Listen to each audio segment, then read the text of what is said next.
आज ही how to learn channel subscribe करें। हाउ टू लर्न चैनल पर होगा आपके सभी मैथ्स और रीजनिंग डाउट का सफाया।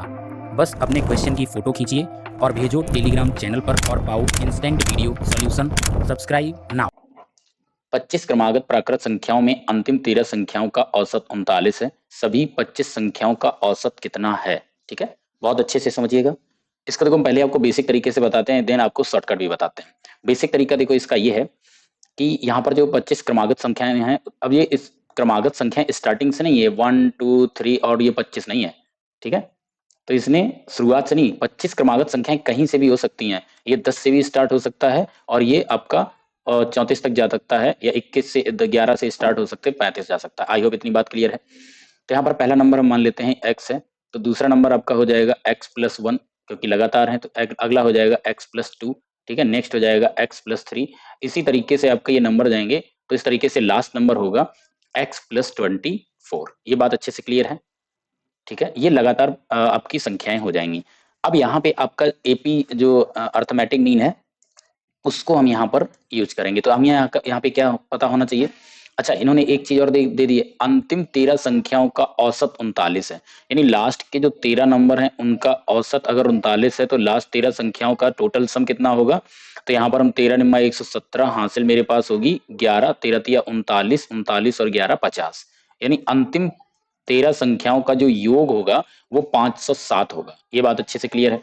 और एपी जब हम यूज करते हैं तो यहाँ पर हमको क्या पता होना चाहिए? ए के लिए, अच्छा यहाँ पे उसने बोला है 13 संख्याएं अंतिम, मतलब अंतिम 13 संख्याओं का मतलब है पहली 12 संख्याएं, क्योंकि 13 और 12 25 होता है।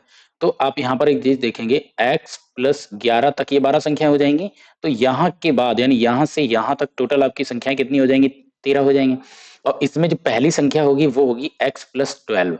13 संख्याओं में अंतिम संख्या x+24 होगी और पहली संख्या होगी जो औसत आपको ये दिया गया है वो x+12 होगा। तो यहाँ से a की वैल्यू आपकी आ जाएगी x+12। ये बात क्लियर है?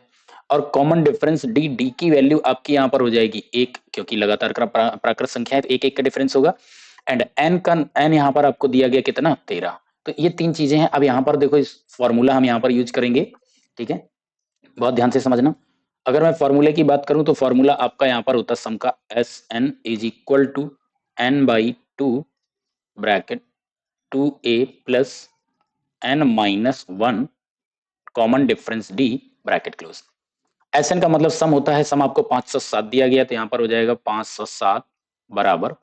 ठीक है, ये आपका हो जाएगा n की वैल्यू 13/2, यहाँ पर 2 इंटू a की वैल्यू कितनी दी गई है? x+12। ठीक है, प्लस n-1, n की वैल्यू कितनी है? 13, 13 माइनस 1 मीन्स 12 और d की वैल्यू है 1। इतनी बात सबको क्लियर है?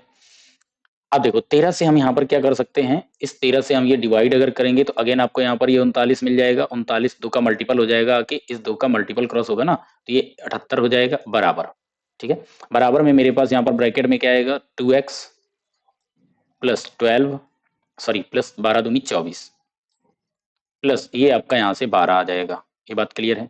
तो 78 इज इक्वल टू हो जाएगा 2x प्लस 36।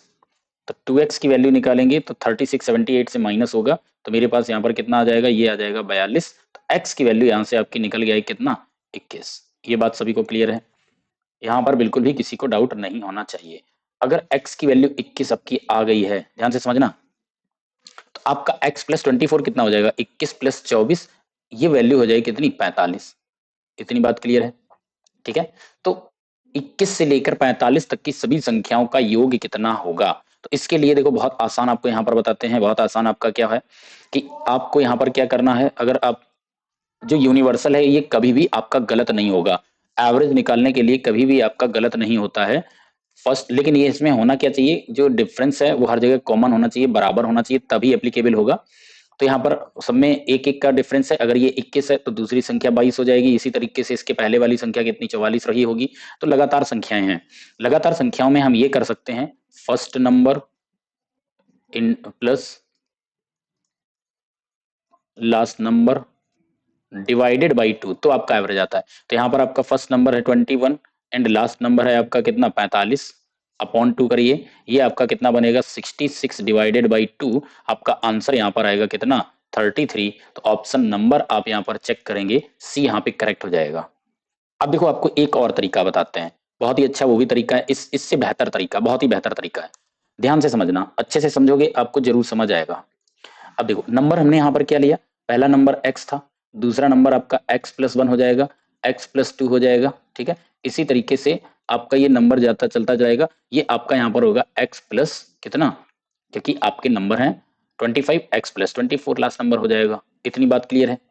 अब एक चीज देखो, अगर मैं यहाँ पर बोलूं अंतिम 13 संख्याएं, ध्यान से समझना, अंतिम 13 संख्याओं का मतलब ये हुआ कि पहली 11 संख्याएं जो होंगी, पहली 11 संख्याएं, तो यहाँ पे अभी अभी हमने पिछले भी आपको करके दिखाया, यानी x+12 ये से लेकर आपका, इसको हम ऐसे लिखते हैं, दूसरे कलर से लिख लेते हैं, आपका जो नंबर स्टार्ट होगा वो x+12 से लेकर x+24, ठीक है। इनका एवरेज, एवरेज का मतलब होता है मिड नंबर, यानी इसका मतलब है 39 एवरेज आपको दिया गया है। ये बात क्लियर है। टोटल नंबर अगर ये 13 हैं, तो देखो 13 नंबर में क्या होता है, एक बीच नंबर, उसके इधर 6 नंबर होंगे, उस नंबर के इधर 6 नंबर होंगे, तो 6 6 12 और एक बीच में नंबर होगा, तो आपका मिड नंबर पता चल जाएगा। तो यहाँ पे एक चीज तो पता लगी, लास्ट 13 नंबर जो है अंतिम 13 संख्याओं में जो बीच वाला नंबर है वो 39 है। ये बात क्लियर है। तो आप इधर जाएंगे तो +6 कर दो, 39 और 6 आप 45 मिल जाएगा अंतिम संख्या। ये बात क्लियर है।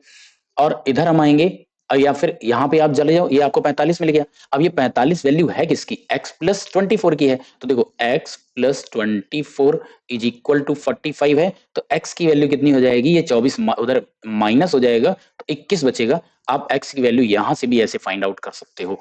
तो आप कह सकते हो पहला नंबर आपका क्या है 21, और अंतिम संख्या आपकी कितनी है 45। अगेन आप यहां पर कर जाओगे first number plus last number upon 2, क्योंकि यहां से आपका क्या निकल जाएगा, यहाँ से आपका एवरेज निकल आएगा। तो ये आपका यहाँ पर 66 डिवाइडेड बाई 2, आंसर आप देखोगे 33 आपको एवरेज मिल जाएगा। यही वहां पे क्वेश्चन में पूछा था, सभी 25 संख्याओं का औसत कितना होगा, तो वो आपका 33 होगा। आई होप बात बहुत अच्छे से क्लियर है। तो वो ऑप्शन नंबर आपका यही थर्ड वाला करेक्ट हो जाएगा। क्लियर है?